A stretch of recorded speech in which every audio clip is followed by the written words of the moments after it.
Selamat datang di channel YouTube Fernando De Caprio, channel yang membahas politik dan hukum. Channel tempat berkumpulnya orang pintar. Kata orang bijak, orang pintar ketemu dengan orang pintar. Orang pintar tidak akan ketemu dengan orang bebal. Pada hari ini, saya kedatangan dan mengundang sahabat lama saya. Saya berteman dengan beliau sejak tahun 2005.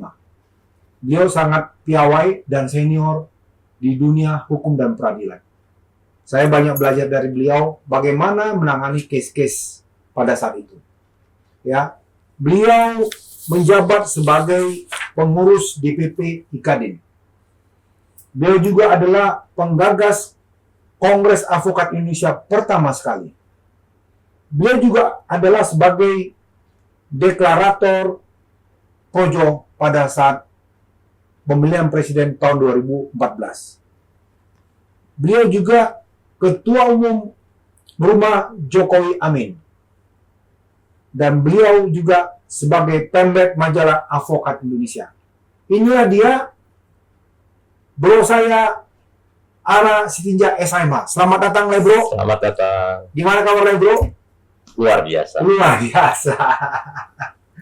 Waduh, thank you banget nih. Ini mengundang narasumber yang satu nih agak gimana, susah-susah gampang gitu loh. Siap di lagi sibuk. Dia apa terus. Wah, ini hari ini luar biasa bisa Lembro berkenan datang tiba-tiba. Ayo gua mau podcast ini. Luar biasa Lembro. Luar biasa. Ya. Gimana kabar Lembro? Puji Tuhan baik, sehat. Sehat ya. Kayak wajah makin cerah kan gitu ya. Ya, hari ini kami mau bahas dengan senior saya ini bagaimana sekarang organisasi advokat yang begitu banyaknya sehingga tidak ada kontrol terhadap advokat. Ya, saya mau menggali dari beliau bagaimana pendapat beliau terkait begitu banyaknya organisasi advokat. Ya bro ya, jadi podcast kita ini kan memberi pencerahan kepada masyarakat juga, advokat-advokat di luar sana. Ya, ini sekarang lagi fenomena nih ya, bro, banyaknya organisasi advokat. Ya, bagaimana pendapat bro terkait dengan itu? Jadi ini sebenarnya adalah warisan yang memang sejak dulunya sudah seperti itu. Dulu sebelum Peradin ada asosiasi advokat apa gitu, kemudian berubah jadi Peradin sekitar tahun 50-60-an.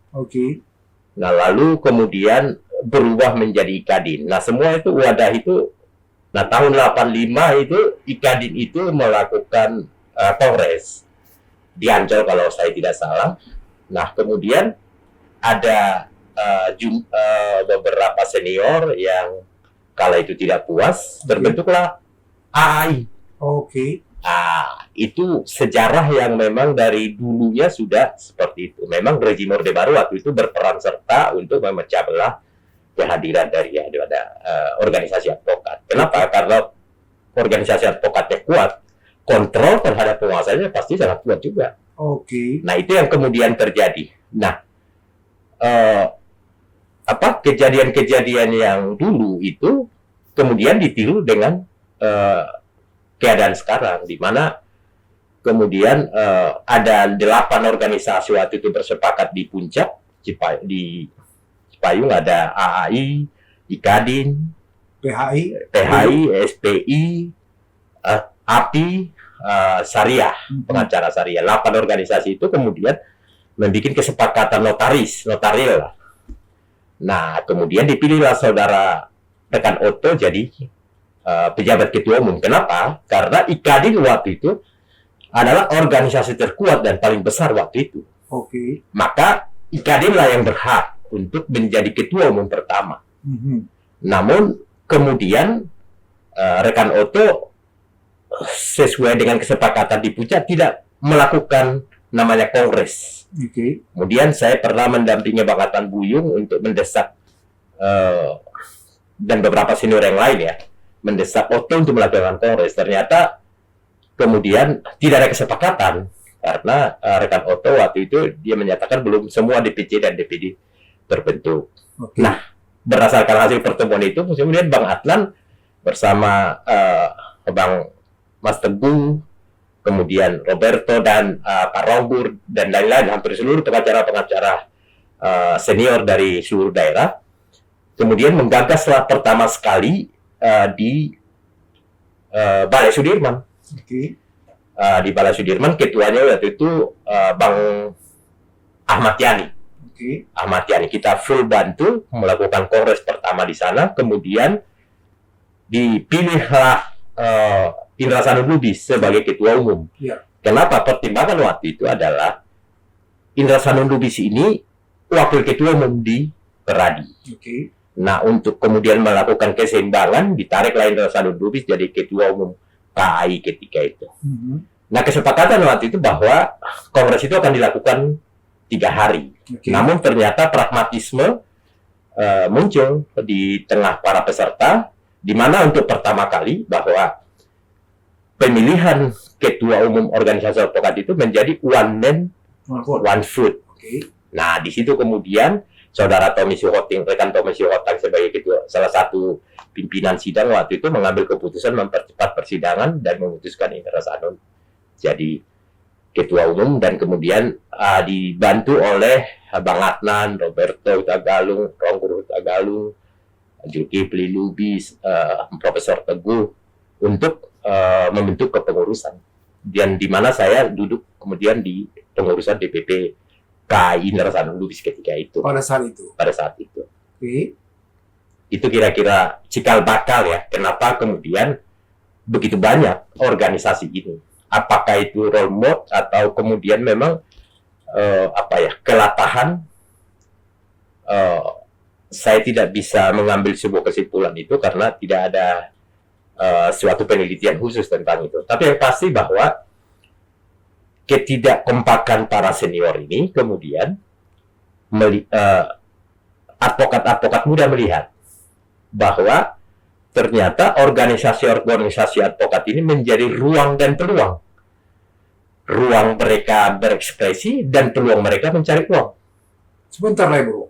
Tapi kan pada saat itu, karena saya juga salah satu mungkin pelaku sejarahnya. Kita Betul. sama-sama waktu itu. Sepakat, betul. Ya kan? Betul. Bahkan kita waktu itu ada rapat di hotel yang di Pancoran ya. Betul. Kita mau menyepakati apa nama Hotel Haris. Ya. Hotel Haris pada itu. Apa yang mau kita bikin nama organisasi waktu itu ya. Betul. Nah, pertanyaan saya sebenarnya kan, waktu pun terjadinya pembentukan KAI itu kan oleh Mahkamah Agung tidak disetujuin. Artinya karena tidak disetujui oleh Mahkamah Agung, itu kan sumpah terhadap advokat pada saat itu oleh Kongres Advokat Indonesia dianulir. Tidak diakui lah. Tidak diakui. Betul. Nah, sampai pada saatnya Mahkamah Agung keluarkan SEMA nomor 7 Betul. tahun 2015 kalau nggak salah. Iya. Ya kan? Betul. Yang memberikan kesempatan kepada organisasi advokat di luar Peradi untuk melakukan sumpah. Sumpah. Ya kan? Mengadakan pendidikan advokat Betul. dan sumpah. Nah, setelah itu bermunculanlah sekarang organisasi advokat Iya. yang sudah nggak tahu berapa banyaknya. Betul. Ya kan?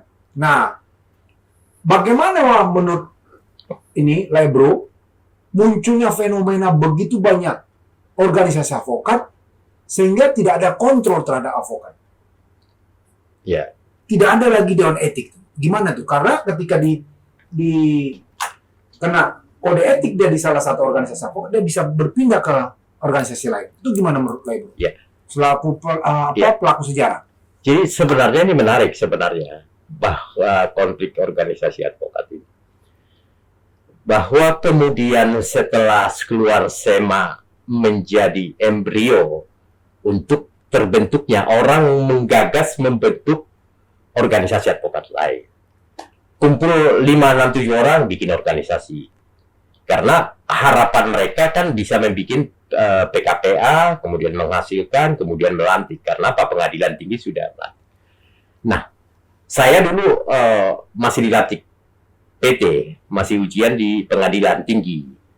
Jadi saya mengalami sebuah proses itu. Nah, fenomena kemudian begitu banyaknya daripada organisasi, hampir 56 ya. 56 organisasi advokat sekarang. Sekarang ini. Wow, saya baru tahu nih. IKADIN aja ada 3, Peradi ada 3, ada 9. Peradi itu ada 9. Kemudian KAI ada 3, kalau saya tidak salah, begitu juga HAPI. Dan semua itu pecah. Artinya semua menjadi raja-raja kecil tanpa arah tujuan atau visi yang jelas. Nah, lalu kemudian menjadi persoalannya adalah apa sebenarnya payungnya? Sebenarnya payungnya Undang-Undang Advokat nomor 18. Nah, 2003. 2003. Ya. Nah, itu kan mengamanahkan dalam jelas, sangat jelas, itu adalah single bar, bukan multibar. Nah, kalau terjadi sekarang 56 organisasi itu multibar namanya. Ya. Nah, apa payungnya? Tidak ada. Nah, lalu kemudian Mahkamah Agung sebagai lembaga yang katakanlah berhubungan langsung dengan dunia advokat dalam harus proses politikan ini, ya merasa nyaman saja, merasa bahwa selama kepentingannya tidak terganggu, silahkan mereka akan melakukan pelantikan di daerah-daerah. Organisasi apapun itu, setelah terbentuk, kemudian mereka bikin organisasinya. Nah, itu yang pertama. Nah, yang kedua kemudian, mandulnya atau impotensi daripada undang-undang advokat dalam proses penegakannya atau implementasinya, ini menurut saya yang menjadi akar masalah. Saya salah satu orang yang terlibat disuruh Bang Adnan Buyung, Pak Rambe, sekarang Ketua Peradin, yang menggagas ini semua. Kita kemudian bikin naskah akademisnya. Harapannya tadinya ada single bar. Tapi nyatanya kan tidak. Ini begitu banyak sekarang organisasi advokat. Nah, impotensi daripada undang-undang advokat ini yang kemudian penguasa pemerintah dalam hal ini menutup mata, tidak melihat apa sebenarnya persoalan di dunia advokat. Menurut hemat saya, dengan adanya 56 organisasi begitu, harusnya pemerintah melihat nih, bahwa organisasi advokat ini akibat lemah, atau dilemahkan, atau tidak diberdayakan, atau impoten, maka penegakan hukum di tengah-tengah masyarakat itu akan mengalami impotensi. Akan terjadi perselingkuhan di mana-mana. Kenapa? Karena yang memang melaksanakan penegakan hukum secara konsisten adalah advokat. Kenapa? Sejak dia ditetapkan menjadi saksi, kemudian tersangka, kemudian di kepolisian, kemudian di pengadilan, kemudian di kejaksaan, sampai ke putusan, yang ikut, yang membela ataupun kemudian mendampingi daripada masyarakat yang teraniaya ini adalah pengacara. Ya. Penyidik itu terbatas ketika ada laporan. Ya. Jaksa juga ketika ada penuntutan, hakim ketika ada persidangan. Ini impotensi daripada undang-undang advokat. Pengacara sekarang, katakan seperti itu. Dia impoten, tidak bisa melakukan apa-apa. Dan ketika hakim, jaksa, pengacara melakukan penegakan hukum, ya, mereka kan dilindungi oleh undang-undangnya. Ya. Nah, pertanyaan sederhana, pengacara di mana? Banyak pengacara yang kemudian menjadi tersangka, dipenjarakan, dan lain sebagainya. Gitu. Kenapa? Ya karena memang organisasi tadi, undang-undangnya sudah impoten. Undang-undang itu tidak pernah melindungi advokat, dan juga tidak menjadi pemberdayaan advokat itu sendiri. Jadi pengingkaran terhadap kehadiran advokat di Republik ini menurut saya menjadi menjadi tidak dapatnya rasa keadilan di tengah-tengah masyarakat. Gitu. Undang-undang advokat juga tidak memberikan kewenangan apapun terhadap advokat. Beda coba undang-undang kepolisian, undang-undang kejaksaan, undang-undang semua ada. Jadi seperti kita ini dikasih permen mainan undang-undang itu, tapi tidak ada kewenangannya itu tidak punya. Antibodi apa istilahnya? Imunitas pun tidak ada. Imunitas kan bullshit aja, nggak ada itu. Semua bisa dipidanakan. Maka orang berlumba-lumba lah kemudian membuat organisasi. Kenapa? Salah satunya adalah ketika dia misalnya dipidanakan, harusnya kan masuk ke Dewan Kehormatan, Etik. masuk ke kode etik. Ya. Nah ini kepolisian kejaksaan kayak gini tidak penting itu. Mau kena etik, mau apa yang penting Anda tersangka, langsung bisa, tidak perlu. Padahal coba Ikatan Dokter Indonesia dia harus masuk kode etik. Kalau saya tidak salah, notaris juga begitu. Artinya setelah mereka kode etik menyatakan bahwa ini bersalah, baru kemudian bisa diproses hukum. Ya. Kalau pengacara nggak penting, nggak perlu. Ini menjadi masalah. Saya tidak tahu apakah organisasi-organisasi advokat yang ada memikirkan itu, atau pengacara-pengacara senior, atau seluruh pengacara di Indonesia memikirkan hal itu. Impotensi daripada advokat itu sendiri. Oke, saya mau ngapa nih bro? Satu, ketika negara mengimpotensi, memandulkan organisasi advokat, sebenarnya negara itu sudah bentuknya makstat, negara kekuasaan. Kalau dia negara rekstad, ya, itu advokat harus diberi kekuatan karena dia sebagai penyeimbang. Kan begitu. Ketika advokat dilemahkan, dia tidak ada penyeimbang mengawasi penegak hukum lain, itu udah berbahaya negara. Itu menurut saya. Iya. Ya kan? Ini bentuknya udah maksat kalau saya begitu. Iya, maksud. Ya, bukan lagi rekstad. Iya. Kalau rekstad itu seperti di Amerika, Iya. itu kuasa dari seorang advokat sangat diperhitungkan. Ketika kliennya ditahan, dia bilang, saya mau bicara sama advokat saya, baru you bisa ini. Ya. Tapi di Indonesia kan enggak. Ya. Itu karena apa? Menurut saya, karena tadi begitu banyak organisasi advokat, lalu ketua-ketuanya hanya mementingkan diri sendiri. Betul. Bukan mementingkan anggota. Ya kan? Seperti organisasi seperti tadi itu Lebro bilang, ya notaris atau kedokteran. Ya. Kalau sekarang kayak kita nih sebenarnya, banyak anggota sesama pengacara saling melaporkan. Betul. Ya, Betul. Padahal, ya, yang saya tahu dalam literatur satu-satunya officium nobile itu hanya advokat, tidak ada yang lain. Betul. Pekerjaan yang mulia. Betul. Ya, Lebro ya. Betul. Nah, bagaimana menurut Lebro, ya, terkait dengan penelantaran anggota oleh ketua-ketua OA ini? Ini yang terjadi. Artinya pertama solidaritas sesama advokat itu tidak tercipta. Oke. Karena apa? Karena tidak ada semangat spirit of corps ya. Kalau istilah spirit kesamaan profesi yang sama-sama harus dibangun bersama dan dilindungi bersama. Yang terjadi adalah saling persaingan, saling potong-memotong yang dimulai dari dari organisasi-organisasi advokat. Kemudian berimbas kepada personal. Katakanlah saya misalnya anggota IKADIN. Di sana mungkin IKADIN yang lain. Karena saya tahu yang anggota IKADIN sebenarnya sudah berbeda. Akhirnya ada sedikit masalah dia, tinggal dilaporkan. Oke. Jadi ke personal. Oke. Padahal dimulai dari adalah konflik pergeseran kepentingan di organisasi masing-masing.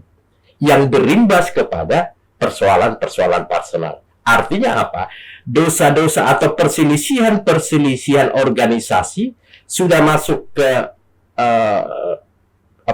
alam bawah sadar masing-masing advokat, sehingga ketika ketemu, maksud saya berbeda organisasi sudah dianggap sebagai musuh, sebagai lawan.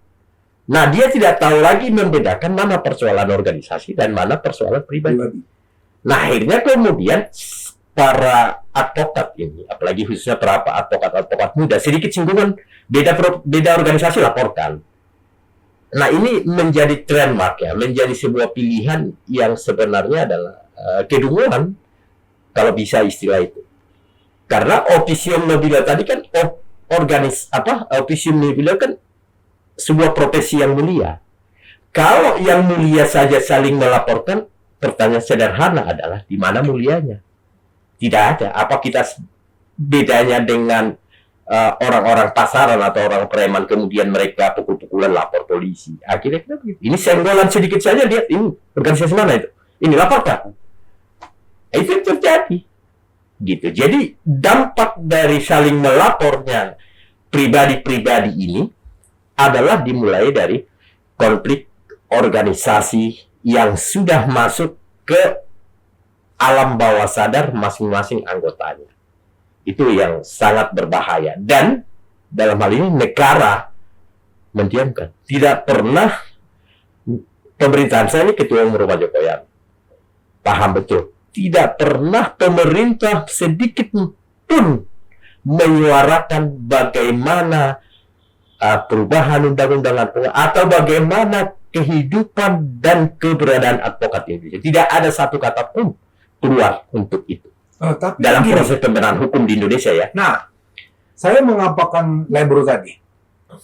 Kan di apa sana legislatif itu banyak advokat-advokat yang sudah duduk. Sementara pembuatan undang-undang itu adalah atas usul pemerintah, usul dari DPR, atau usul bersama-sama, atau ini sendiri. Artinya, sebenarnya, advokat-advokat yang duduk di DPR itu bisa dong mengusulkan untuk perubahan Undang-Undang 18 2003. Terus, menurut Lebro, kenapa itu tidak terjadi?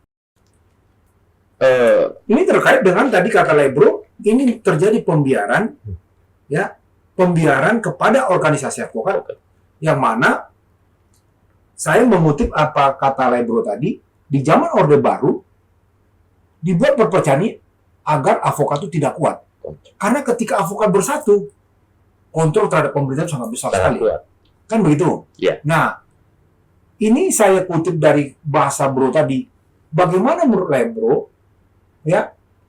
Sementara di parlemen sendiri itu sebenarnya banyak advokat-advokat yang sudah di sana. Apakah mereka membiarkannya apa gimana? Nah, saya mengutip pengalaman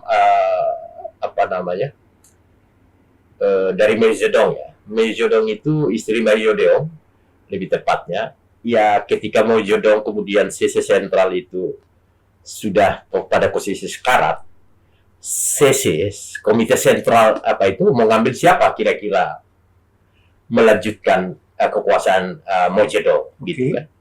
Nah, ternyata yang maju adalah istri Mao Zedong. Dia katakan, ya saya lebih layak karena saya istri panglima besar lah, pemimpin revolusioner, kira-kira begitu. Alasannya, ya dia paham betul apa kebijakan-kebijakan dari suaminya. Nah, istri Mao Zedong ini disodori semua harta warisan semua hal. Dia mengatakan begini, memang harta itu nikmat, libido itu nikmat, ya artinya bigi begitu kan kira-kira pemahamannya ketika itu. Tapi semua itu tidak kalah nikmatnya dari kekuasaan.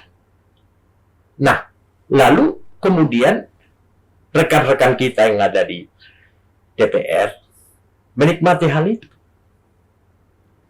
Semua itu, apapun itu kepentingan officium nobile tadi, kepentingan organisasi itu, kalah nikmatnya daripada menjadi anggota dewan. Jadi anggota dewan itu super nikmat, kekuasaan itu super nikmat. Ketika dia nikmati itu, semua tadi ketua organisasi advokat, profesi advokat buat dia kalah nikmat. Setelah dia duduk di situ, dia nikmati kekuasaan itu. Nah, dia melupakan habitat aslinya dia masuk ke situ adalah dari pengacara, dari advokat. Maka sekarang ini menjadi hal yang sedikit paradoks sebenarnya. Banyak para advokat maupun pengadvokat muda maupun advokat tua berlomba-lomba menjadi anggota dewan. Bukan berlomba-lomba menegakkan hukum dan keadilan di tengah-tengah masyarakat, tapi berlomba-lomba menjadi politisi. Harusnya menjadi politisi itu kalau negara yang baik dan benar atau kemudian sistem negara yang adalah dalam proses kaderisasi partai. Ini kan tidak. Jadi seolah-olah organisasi advokat atau profesi advokat ini menjadi kaderisasi untuk tujuan politik. Baik dari tingkat cabang, mulai dari kabupaten kota, sampai provinsi, sampai kemudian DPR RI. Itu rata-rata advokat. Kenapa? Karena mereka udah punya duit. Jadi, dunia profesi advokat itu hanya batu loncatan saja untuk mencapai kekuasaan itu. Gitu. Nah, setelah dia nikmati kekuasaan itu dia tidak mampu, dia nikmati kekuasaan itu tidak mampu melakukan penegakan hukum sebagai panglima atau kemudian bagaimana equality before the law, artinya kesamaan hukum buat semuanya, baik orang kecil maupun orang atas. Nah, itu yang terjadi. Kalau di luar negeri memang ya banyak lawyer yang menjadi pemimpin presiden seperti itu, banyak sekali. Tapi mereka itu memang sudah betul-betul bukan sebagai karena sistem politiknya berbeda, itu pertama. Kedua, kemudian mereka betul-betul sudah matang di dunia hukum dan mereka juga sudah teruji penegakan hukum di tengah-tengah masyarakat. Baru kemudian mereka sudah mapan di semuanya dan mau pensiun, baru kemudian mencalonkan diri di jabatan politis. Karena apa? Mereka mengetahui sosial, politik, dan hukum di tengah-tengah masyarakat. Itu yang terjadi. Jadi kalau ditanya kenapa, ya saya pikir itu jawabannya. Karena menikmati. Penikmat kekuasaan. Oke. Dan kalau pemerintah membiarkan?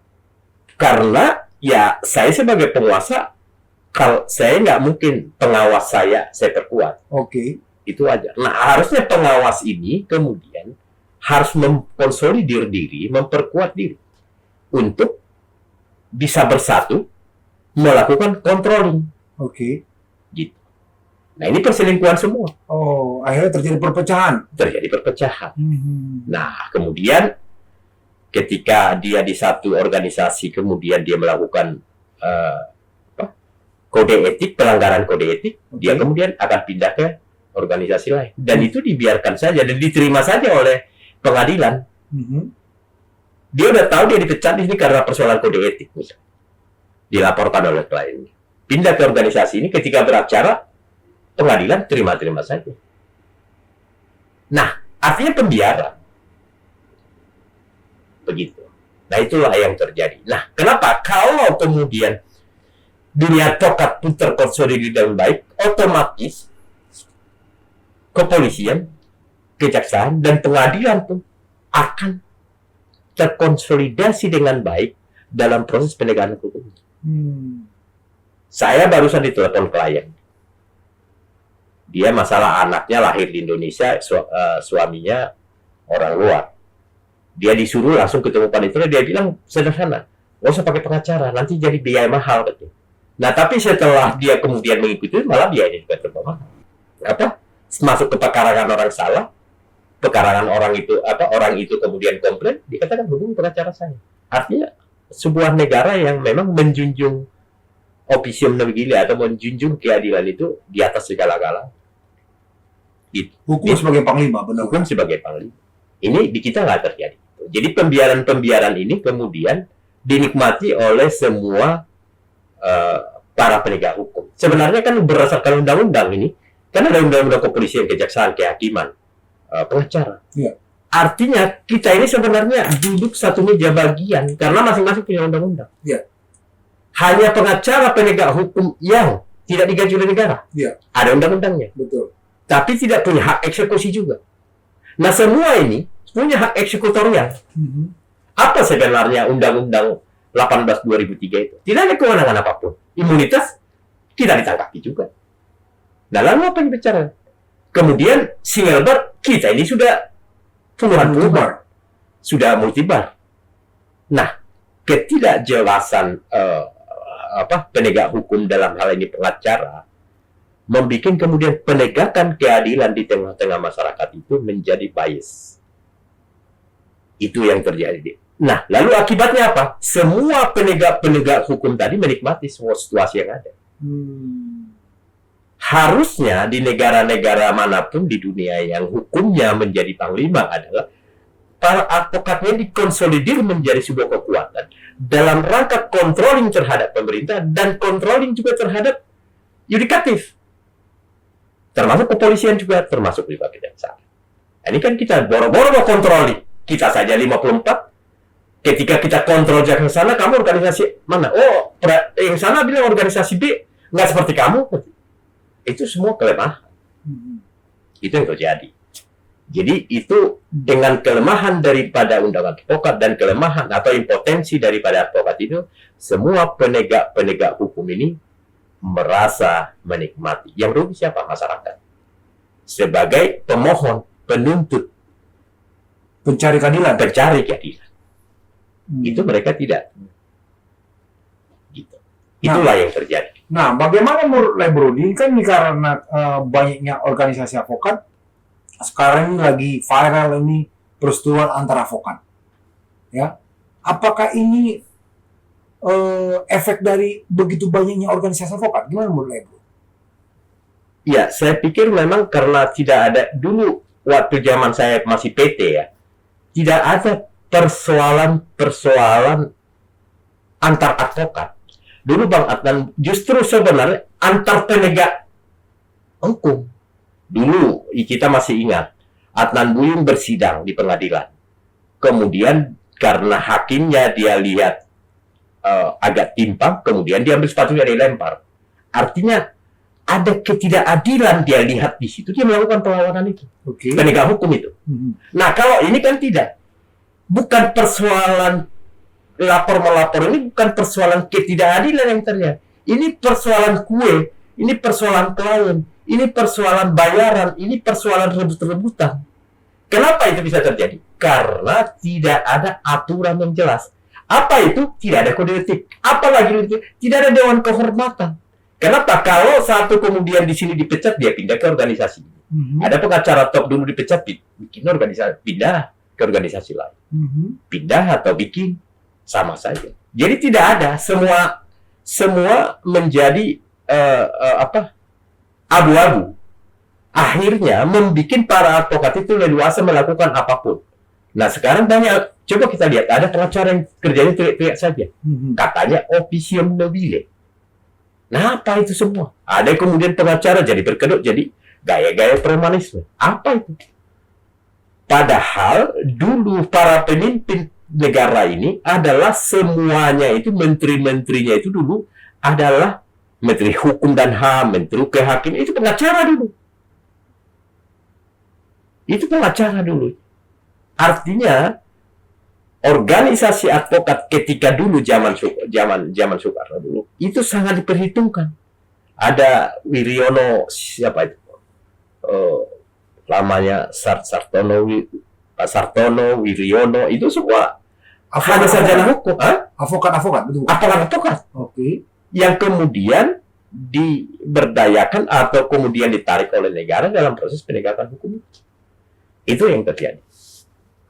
Jadi agak susah kemudian negara konsolidasi penegakan hukum dilakukan di tengah sebuah republik apabila kemudian pengacaranya atau advokatnya itu impoten. Itu tidak akan pernah terjadi. Jadi fenomena sekarang ada ribut-ribut advokat ini ada juga efek dari begitu banyaknya organisasi advokat. Ya. Karena kebanyakan organisasi, makanya konflik yang terjadi. Saat saya bilang tadi, konflik itu sudah menjadi mendarah daging. Alam bawah sadarnya konflik organisasi itu sudah masuk ke bawah alam sadar. Oke. Nah, ketika ketemu di persidangan beda organisasi profesi, sedikit senggolan atau motornya senggolan di jalanan, dari mana itu? Oh, itu organisasi A. Oh, kita kan organisasi B. Laporkan. Jadi, harapannya juga viral. Atau paling tidak viral, paling tidak dibela oleh organisasi di mana dia berada. Nanti dia laporkan, oh saya tadi lawan nih, organisasi ini begini nih. Wah, lawan begini, tinggal gue lapor. Oh iya, datang temannya Kompori lagi kan.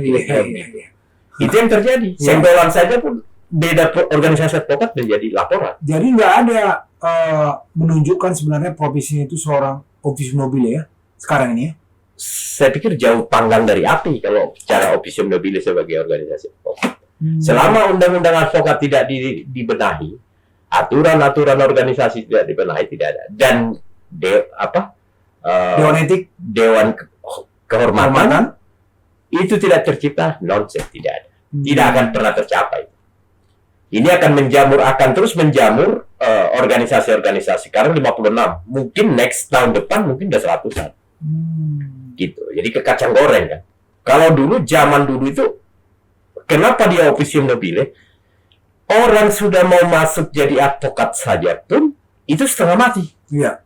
Nah, sekarang tidak. Ya, kalau dulu untuk bisa dilantik menjadi advokat, dia harus ada surat kuasa sekian puluh di pidana. Dan magang 2 tahun. Magang 2 tahun. Ya. Di Perdata sekian Sekian bulan. dulu. Ya, Ya kan? Ya. Zaman-zaman kita dulu kan. betul. Nah, sekarang ini enggak. Nah, Tiba-tiba sekarang ini, ujian langsung. iya, Dilantik. sekarang ini nggak jelas lagi.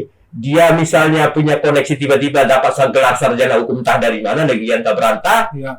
masuk kemudian bapaknya kemudian pejabat di salah satu kantor pemerintahan atau direktur salah satu perusahaan, tamat sarjana, kemudian dia bikin di situ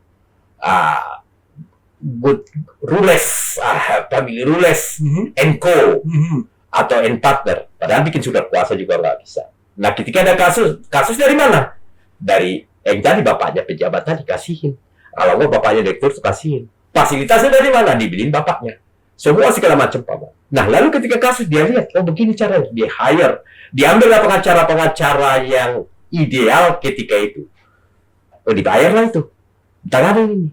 Dia seorang pengacara jadi besar. Padahal bikin surat kuasa juga. Nah, ini yang terjadi. Iya. Ini yang sangat berbahaya sebenarnya dari proses penegakan hukum. Iya. Gitu, karena semua fasilitasnya dia dapatkan. Sarjananya nggak jelas, magangnya nggak jelas, dia kemudian pendidikan profesinya dapat dari mana juga nggak jelas. Gitu. Dia hanya punya koneksi dan relasi. Ini yang terjadi. Wow, gila ya. Jadi luar biasa. Sebenarnya saya masih mau menggali dari labro saya nih. Ini senior saya. Iya. Cuman kita dibatasi Oleh oleh waktu dan produser labro. Ini saya mau menggali dia, apalagi terkait dengan bagaimana sebenarnya office mobile, ya. Sekarang ini sudah nggak tahu ada pertengkaran lah, melaporkan lah.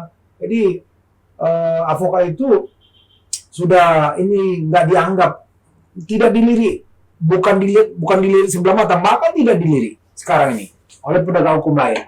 Ya, sebenarnya saya mau menggali lebih banyak dari teman saya, senior saya, labro saya ini, cuman karena kami dibatasi produser, kami menyudahinya. Kalau mau menggunakan jasa hukum dari labro saya, Aras Tinja SMH, silakan. Saya mengenal beliau cukup lama, ahli pidana, perdata, hubungan industrial, dia jagonya ini. Silakan tulis di kolom komen kalau mau menggunakan jasa beliau ya. Saya nggak membatasi para penonton channel YouTube Fernando De Caprio mau menggunakan jasa hukum dari narasumber saya. Di akhir sesi, saya membagikan quote labro terkait dengan bagaimana sebenarnya profesi seorang advokat ya, office nobile. Harusnya dia bercermin bagaimana dia bisa mencerminkan sebagai profesi yang sangat mulia. Dia bilang begini, siapa yang bisa menerima kelemahannya, sesungguhnya baru saja menambah satu kelebihan pada dirinya. Ya, kalau kita bisa mau berdamai dengan diri kita, tidak menyombongkan diri, sebenarnya itu sudah menjadi poin bagi kita dan itu nilai plus dilihat oleh lawan kita. Begitu Lebro ya? Betul. Jadi itu aja yang bisa kami sampaikan pada hari ini.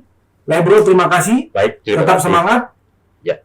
Saya mau nanti kita mau bahas topik-topik yang lain lagi yang lebih dalam, dan saya mau Lebro jadi narasumber saya di sesi yang berikutnya. Baik. Oke Lebro? Baik. Tetap semangat ya. Semangat. Tos dulu kita Lebro.